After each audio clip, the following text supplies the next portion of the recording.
Barduun the Still, breaker of conviction. From the Killer and Keeper universe. Origin: Stone Keep of Arcryst, a fortress monastery where knights are ritually blinded to better see with honor. Ancestry: third-born of the ancient House Grendhal, a lineage as austere as the stone it claimed. Founded in the aftermath of the first collapse, when mountain fortresses fell to light-born fire, House Grendhal was formed by survivors who swore not vengeance, but resistance. Their motto, "We hold as stone forgets," is carved into every bastion they built. Grendhal doctrine prizes endurance over ambition, silence over proclamation, and the slow strength of stone over the blazing glory of flame. Its halls are lined with the echoes of strategy, philosophy, and the ghost sounds of hammerfalls. To be born of Grendhal is to be shaped not only by blood, but by the memory of sieges endured. A Grendhal does not strike first, but when they strike, it is the ending act. Their ancestral domain, Stone Vault, is said to lie buried beneath the Ironstone Plateau, sealed until a siege worthy of waking the past returns. A place not of command, but of remembrance. Of war giants whose blood once buttressed the Empire's most unyielding walls. Forged in centuries of siegecraft and attrition, each child was trained not just to endure war, but to outlast it. Their bodies were fed on iron, their minds shaped by strategy older than maps, and their hearts bound by oaths etched in stone. Barduun was no exception. Raised among titanic siblings beneath sky-cracking bells, his childhood was a slow grind of drills, pain, and philosophical deconstruction. Rivalries and fates of the bloodline. The Heir of Fracture, Tahlreth of the Thorned Road, a direct descendant of Marath through a clandestine lineage. Tahlreth Grendhal did not inherit strength or size, but ambition honed like wire.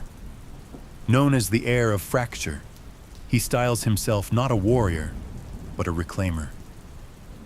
Tahlreth's agenda is to restore House Grendhal to dominance, not through siege, but by shaping cults and warbands into a new ideological empire. Where Barduun breaks faiths, Tahlreth adopts them, manipulates their symbols, and binds them to his cause. He wears fragments of ancient Grendhal armor over a scholar's robes, and his standard is a black sun pierced by silver threads, an inversion of the family's crest. He claims Barduun's silence is cowardice, not clarity, and seeks to recover Thren as a lost crown of purpose. The two have not yet met, but Tahlreth's warpath arcs ever closer. His words reach where Barduun's silence cannot, and where faiths fall, Tahlreth often arrives to build anew. Halbrecht the Riven's disappearance into the Western Scar was not without bitterness. He left amid whispers of a failed coup within the Grendhal War Council, a plan to depose the elder tacticians who clung to tradition. It is said he sought the siege without end, not for glory, but for vindication, vowing to return only once he had found a conflict worthy of remaking the Grendhal way. Barduun has never spoken of him. Marath of the Turning Wall once opposed Barduun directly during a disputed border conflict, where Grendhal forces were split on whether to defend a heretic stronghold. She advocated subterfuge and strategic alliance. Barduun demanded a test of ideology. They parted as peers in silence, her last words to him: "Even stillness can crack." Jorak the Morning Flame, whom Barduun most resembled in temperament, perished believing their family's duty was not to victory, but to history. His death defending the inner vaults became a Grendhal epitaph, a final stand that redefined the cost of preservation. Barduun has visited the bridge he died on once, leaving only a fragment of obsidian in the shape of a flame. His elder brother, Halbrecht the Riven, once broke the gates of Fortress Cauldreach with his bare hands, but vanished into the western scar, chasing legends of a siege without end. His sister, Mornha of the Turning Wall, was a philosopher general who shattered 5 armies with a strategy written in riddles, only to disappear after refusing the crown of High Bastion. There was also Jorak, called the Morning Flame, who fell defending the inner vaults during the siege against the Solar Benediction. His last act was to hold a bridge with a broken blade until reinforcements arrived. Beyond them loomed the ancestral Titans, Maravek the Siege Eater, already legend, his daughter Virelka the Weightless, who waged an entire campaign atop floating citadels, and Kael of the Quiet Iron, whose writings on disciplined silence became sacred within the Grendel crypt vaults. In such a lineage, Barduun's silence was not absence, it was inheritance. House Grendhal bore a crest of a broken rampart under a black moon, its sigil not of pride, but of endurance through collapse. Their war standard, stitched with black iron thread, was rumored to absorb light in battle. The house fell into obscurity after a cataclysmic siege war with the Solar Benediction, a theocratic empire that sought to cleanse the unchallenged strongholds of the old world. Though the benediction was repelled, the price was steep. Half of Grendel's bloodline perished, and the survivors turned inward, sealing their lore within stone crypt vaults. Personality, stoic and grim, forged in the crucible of discipline and silence. Barduun is terrifying in his restraint. Every word is measured, every gesture deliberate. He speaks only in finalities because life in the Stone Keep taught him that indecision is more fatal than steel. Ideology. Conviction is brittle. Only doubt survives. This belief was etched into him by decades of witnessing crusaders and zealots fall to their own certainties, his mentor chief among them. Doubt, to Barduun, is not weakness, but wisdom, the only defense against blind fervor. Worldview. Belief is the cradle of monsters. Barduun does not fight to destroy flesh, but to dismantle the mythologies that bind it. He walks to break faiths, not bodies, seeking out sacred wars to unmake them, one shattered dogma at a time. He harbors deep disdain for the Solar Benediction and the Veil Singers of Iorthil, both of whom he views as architects of fanaticism. The benediction preaches purity through radiant judgment, often backed by sanctified fire and scripture-twisted law. Barduun considers their temples hollow and their oaths weaponized delusion. The Veil Singers, who claim to channel divine harmonics from the voices of saints long dead, are even worse to him, fabricating transcendence to sedate the masses. To cults like the Chain Kissers or the Order of Sacred Binding, who seek enlightenment through ritual suffering, he offers only pity. Their self-made pain is, to him, a plea for validation from indifferent gods. He does not hate the faithful. He simply sees faith as a tool that has claimed more lives than any blade. Appearance. Barduun towers above most, broad-shouldered and barrel-chested, with a body shaped by siege engines and stone. His skin is ashen, weathered like ancient fortresses, and lined with calluses earned through unrelenting marches. His face is solemn, unreadable, save for a long, deliberate scar that runs from his temple to jaw. A heavy jawline, square and impassive, lends him the look of carved statuary more than man. His hair, kept cropped like a soldier's, is the color of dried ash. His beard is dense and immaculately combed, though never for vanity, merely ritual. His eyes, long sealed by the ritual of Arcryst, are covered by a seamless band of engraved iron, etched with the sigils of siege lines and broken wheels. His armor is unadorned but immense, matte black and pitted, reinforced at shoulder and shin with plates salvaged from toppled sanctums. When he moves, it is with the inevitability of falling stone. Slow, sure, and final. Weapon.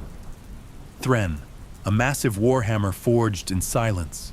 Its soundless blows unravel enchantments and false sanctities. The weapon is an ancestral relic of House Grendhal, said to have been wielded only once before in living memory, by Barduun's great-great-great-grandfather, Marath the Siege Eater, who shattered the gates of 3 theocratic kingdoms in a single campaign. Marath's legend tells of how he bore Thren across a decade-long campaign known as the Sundering March. First, he breached the diamond bastion of the iridescent faith, whose mirrored walls had never fallen, by collapsing their sky bridge with a single blow. Then, he cracked the moon altar of the luminous chorus, whose floating sanctuary he brought to earth by striking the heartstone beneath it. Finally, he felled the archsanct of the searing creed, toppling its obsidian spire and silencing their fire-born prayers forever. Each conquest was not just a battle, but a message, one of silence imposed upon songs of supremacy. Marath was called the Siege Eater, not only for his strength, but because his warhammer digested fortresses as if they were bread. He was a mountain of a man, taller and broader even than Barduun, with hair the color of scorched bronze and eyes like storm-lit granite. His presence silenced war councils, and his philosophy was simple. If the gods speak through walls, then knock until they answer. He was not cruel, but absolute, unyielding in cause, yet disinterested in cruelty. He treated war as an instrument, not a spectacle. Marath died not by sword, but by the slow fade of age, an unthinkable end for one who had faced empires. He passed in his fortress garden, staring into the horizon he had once set ablaze. His last words, whispered to a scribe, "One day, silence will return, and someone will listen." Had he lived to see Barduun lift Thren, he might have approved, not with pride, but with quiet recognition, of lineage, of gravity, and of a silence finally answered. His campaign ended when he vanished beyond the edge of bells, taking Thren with him into the realm of storms. The weapon returned alone, sealed in black stone beneath Grenle Keep. For 7 generations, Thren lay dormant in the vault of black stone beneath Grenle Keep, too heavy and too proud to be moved by lesser hands. Barduun, at the age of 16, descended alone into the vault. The trials of the vault were not physical, but spiritual. Each step tested the bearer's will against echoes of Marath's own battles, voices of saints and tyrants he had silenced. The chamber judged the soul more than the sinew. Barduun emerged hours later, dragging the hammer behind him, its handle scarred from the struggle, the head glowing faintly with recognition. The elders wept. For the first time in 7 generations, Thren had accepted a hand. Its silence is not absence, but reverence, a weapon that speaks only in ends. A rival on the field of Sirhale. It began with silence. The clash of fervent zealots against dissenters had raged for hours outside the prayer fortress of Sirhale. Then came the lull that heralds something greater. From the northern ridge he appeared, not on horse, not in procession. He walked, step by step, each strike of his heel like a quiet knell upon the earth. Ash drifted on the air, banners stilled. The fighting paused, not by order, but by the weight of presence. Even the wind seemed to hold its breath. Barduun descended the slope in matte black armor, alone. His hammer was not raised, but dragged, its head drawing a furrow in the sacred soil. Zealots parted, unsure whether to bow or charge. None did either. He stopped at the field's center. Without speaking, he laid down a broken altar fragment from a ruined shrine, the symbol of the god they fought for. Then he pointed to it. "One of you must break it, or I will break you." No one moved, so Barduun lifted Thren, and the icon shattered without a sound. The battle never resumed. He considers companions a liability, not just tactically, but ideologically. To walk beside someone is, in his eyes, to risk inheriting their certainties, to become complicit in beliefs not fully examined. Barduun sees every bond as a thread that could strangle clarity. He believes doubt must be walked alone, without the echo of affirmation or the shadow of shared cause. Yet despite this conviction, he leaves food in the woods for strays and wanderers, as if acknowledging the hunger left behind by solitude. In this small, wordless act, Barduun reveals the paradox of his creed, that mercy need not mean trust, and compassion does not require belief. He refuses to deny kindness simply because he cannot share conviction.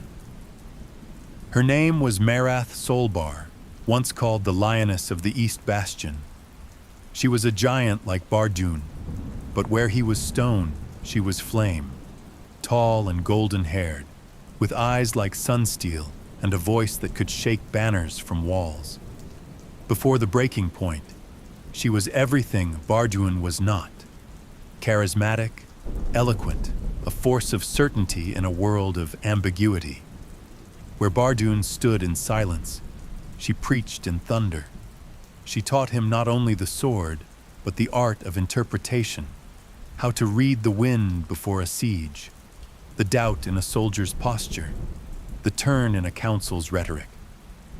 Her passion was intoxicating, and for a time, Barduun believed her fervor a light by which he could see.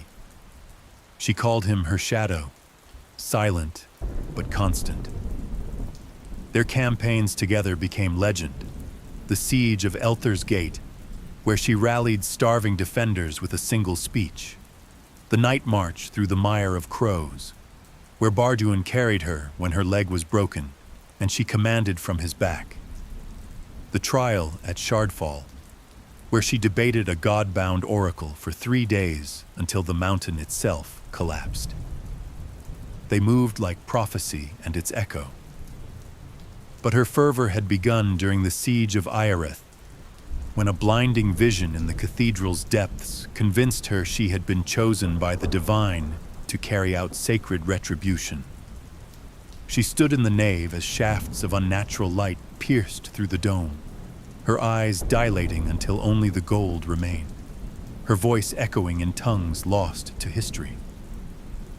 In the pulpit, she bled from her palms as if crucified by unseen truth, and wept ink instead of tears. Her doctrine, once sharp and reasoned, bloomed into grotesque oracles and ritual chants written in blood and fire. She had seen a throne made of ash and teeth, and believed it was her destiny to build it. From that moment, she became the blade of doctrine, unwavering, unstoppable, and deaf to doubt. Barduun followed her for years, believing her clarity a strength, until her vision demanded the burning of a penitent village that had already surrendered. In their final days, the warmth between them became tension. She stopped seeking his counsel.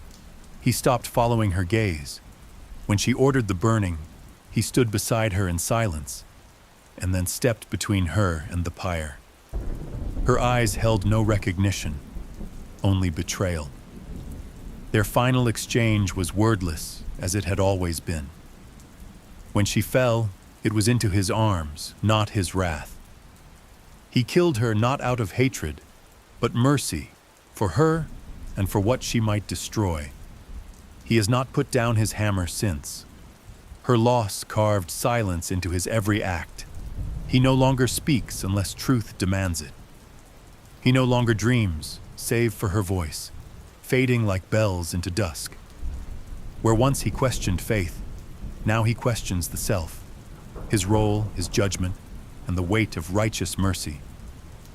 In the void she left, he found no peace, only resolve.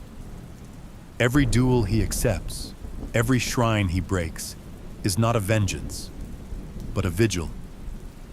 In silencing others' zealotry, he mourns hers. Returned to the cathedral at Eirith years after her fall, Barduin returned to the shattered husk of the cathedral where Marath first saw her vision. The sky above it had long turned gray, and the stained glass had melted into twisted amber from the fires of war. He walked its ruined nave without weapon drawn, stepping over bones and burnt relics. Where once pews had been filled with prayers, now silence clung to every surface like ash.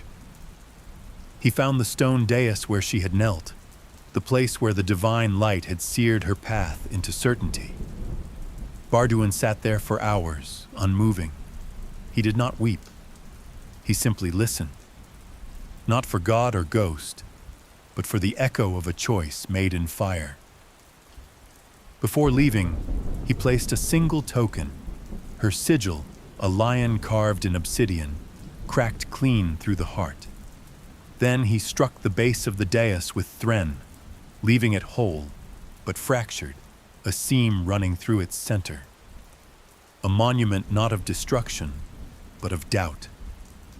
Chronicles of duel and doctrine, the return of Garam's line, Velgaron windbound.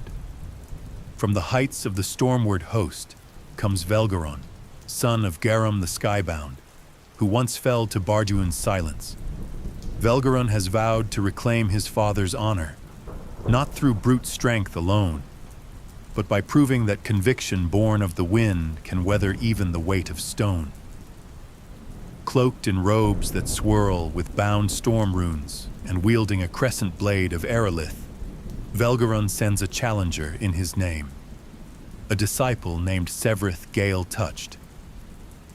Sevrith meets Barduin at the cliffs of Rimaglass Shard, where the wind howls through broken altars of the Sky Faith. The youth speaks of renewal, of forgiveness, of reinterpreting Garam's defeat not as failure, but as prophecy. Barduin listens. Then, without speaking, he strikes the sky altar, shattering it into dust. He spares Sevrith.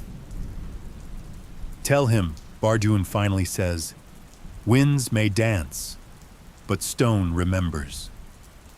Sieges of blood and stone, giants against giants, the duel of Stonevault's gate.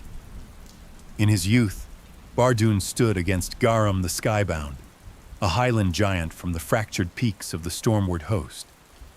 Garam claimed dominion over windborne sigils and viewed House Grendhal as relics too long entombed in silence.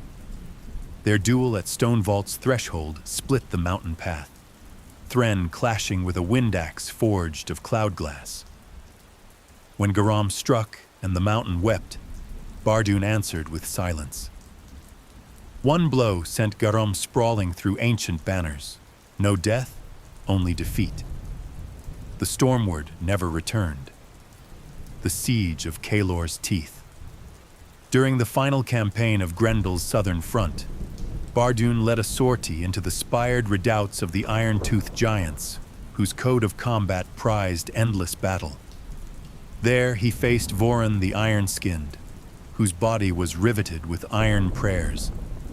They fought at the cliff edge beneath burning skies.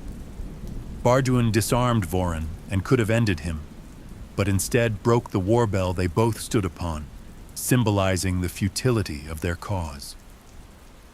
Voran swore a blood oath never to ring another bell. The Riddle War of Yggdrasil Hollow. Morna once led Grendhal forces into Yggdrasil Hollow, where bard giants known as the Resounding Nine held sway. Their champion, Elnash of the Hollow Voice, challenged Barduin to a duel not of arms, but of truths. 3 riddles of faith spoken in battle form. Barduun answered not with riddles, but blows. Each strike echoed with meaning, doubt, silence, and the finality of action. Elnash fell, not dead, but wordless, his voice lost in the hollowed ground. The cradle of ash. In the smoldering ruins of Virel, Barduun faced zealots of the Ashen Creed, a sect known for swearing themselves to holy flame in acts of sacrificial devotion. The first 2 came armored in belief, their chants echoing as they charged. They fell without spectacle. But the third was young, barely into his 2nd decade, his blade shaking as he raised it. Barduun caught the boy's strike with the haft of Thren, then paused. He looked into eyes not yet hollowed by doctrine. With a solemnity deeper than silence, Barduun drove Thren into the earth beside the boy, toppling a shrine. He placed bread in the youth's hands and turned away.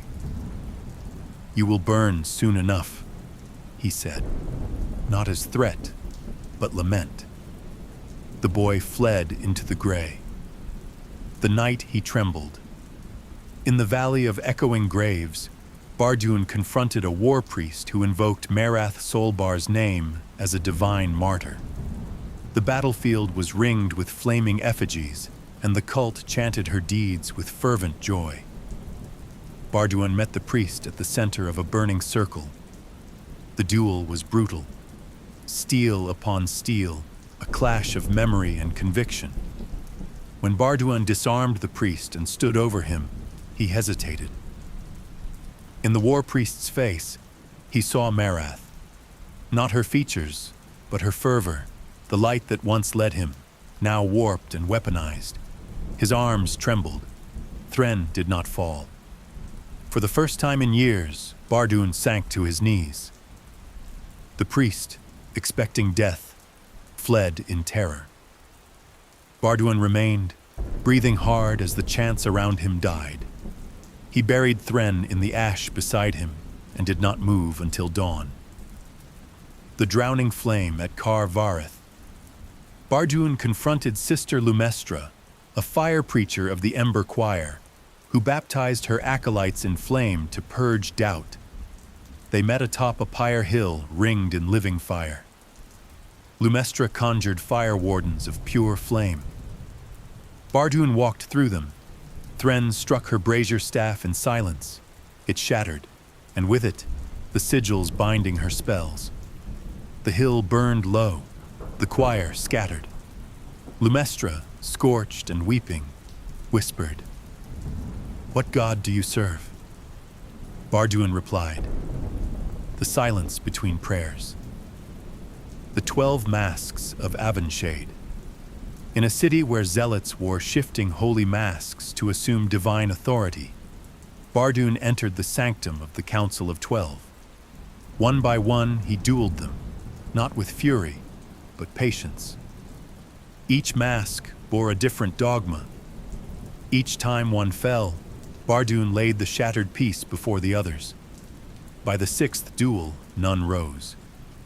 "No truth survives long when it must be worn," he said, leaving the masks in a ring around the central altar. The prophet of nails. Deep in the Grey Woods, Barduun found a congregation of the Order of Sacred Binding, zealots whose devotion was measured by the depth of their wounds. The congregation knelt within a circle of rusted thorn chains, their bodies wrapped in bloodied linen, eyes sewn shut with gold filament. At their center stood the prophet of nails, a towering wraith of bone and sinew, garbed in a vestment of pierced flesh and iron scripture. Dozens of nails jutted from his limbs, each inscribed with sacred syllables, each a record of self-inflicted truth. His altar was a grotesque totem of flayed skin and broken icons, bound together with sinew and sanctified with the ash of burned heretics. As the prophet raised his hands, the nails across his body trembled, resonating with the agony of martyrdom. He did not speak. Instead, his mouth opened in a silent scream, releasing a pulse of sanctified despair. Barduun did not strike the prophet. He stepped into the circle and drove Thren into the altar. The impact was soundless, yet catastrophic. The sanctified nails burst outward, unraveling their enchantments in a torrent of bloodless light. Chains snapped like twigs. The prophet collapsed, impaled by the very symbols of his faith, his form contorting in a spasmodic prayer. To the weeping followers who writhed in shattered devotion, Barduun said nothing. He offered bread, simple, warm, and unmarked. Then he walked on, leaving behind the ruin of a doctrine too brittle to bend. The whispered duel of Thrhenhal. A veil singer summoned illusions of holy ancestors to battle Barduun under moonlight in a glass chapel. The singer's voice wove memories into violence. Barduun closed his eyes, listened to nothing, and struck the dais. The soundless blow undid the hymn. The singer lost her voice. The chapel remained, its windows unbroken, but none would sing there again. Now far from his homeland, fractured by time, worn by loss, he drifts. No path, no banner, only duels, begged by zealots who mistake silence for mercy. He answers them with ruin. Each clash is not contest, but exorcism. Not fury, funeral. His mind is not broken, but weathered. Like a stone in storm wind, edges smoothed by grief, shape hollowed by memory. He does not hate the ones who charge him, faces lit by creeds. He mourns them. When Thren rises, it is not rage, it is eulogy. A soundless requiem swung an arc. With every collapse, he sees her, Marath, her eyes in their frenzy, her fall in their broken stance, her fire reborn in the chant of every zealot. His silence is not strength. It is the graveyard of everything he could have said, and did not. In the red of banners, he sees cathedral glass. In the hush after impact, he hears her voice, fading, always fading. Every duel is a reckoning. Every blow, an apology. Thanks for venturing into the storm with me. Every tale in this universe, from the shattered kingdoms to the cursed bloodlines, I write myself. All the art, all the visuals, every drop of atmosphere you feel, that's shaped by hand and pieced together with my passion to create. These stories take a lot of time to make real, so thank you for your patience when the drops take longer than I'd like. If you felt something during this journey, if you got goosebumps, held your breath, or just needed a break from the noise of the real world, do me a solid. Like the video, subscribe for more, and share it with a nerdy friend who needs to touch grass or get scorched by Atlas's lightning. Your support keeps this storm alive.